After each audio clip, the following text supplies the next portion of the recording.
and Mets fan, joins us. Good morning, David Blaustein. Good morning, McGraw. Is Kelly with you? Kelly's right here. I am. Hi, Kelly. I missed you. David. I know. It's been a while. Happy New Year. It has been a while. Let's get to the forest. What do you think? You know, what's interesting about this movie, that forest is actually a real place in Japan, and it has a reputation as being a place where people go to commit suicide. And so in this movie, not only does it have a reputation where people go to commit suicide, the reason why they do it apparently is not necessarily to go there to commit suicide, maybe contemplate life, but then supposedly there are these spirits that prey upon your weaknesses and exploit your fears. I said spirits, not politicians. Important to make that distinction. And so it makes perfect sense that if you're a teacher in a school, you would take your students on a class trip there. I'm sending my kid to that school. And so what we have here is Natalie Dormer, who we all know, well, not all of us, but if you watch Game of Thrones, you know she's Marjorie Tyrell from Game of Thrones. She is great in that role. She's very good in the Hunger Games movies.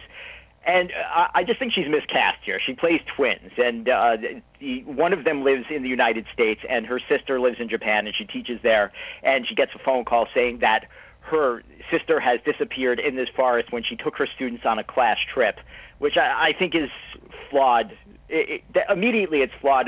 The other thing that's flawed is, we know actors need to be vessels for truth, McGraw. And the very first thing I was not believing was her American accent, and that so rarely stands out to me. And, you get a lot of British actors and Irish actors and Australian actors who play Americans, and they do the accent, and it's fine. Right. But it was kind of disconcerting in the the opening scene.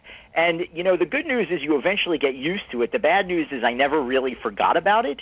And then I just thought the storytelling was flawed in many ways. I thought that they used certain conventions to mislead the audience and then try to scare you, and it wasn't that organic. And now I think they did a pretty good job considering it was low budget, and I applaud them for that because the movie, technically, it looks great.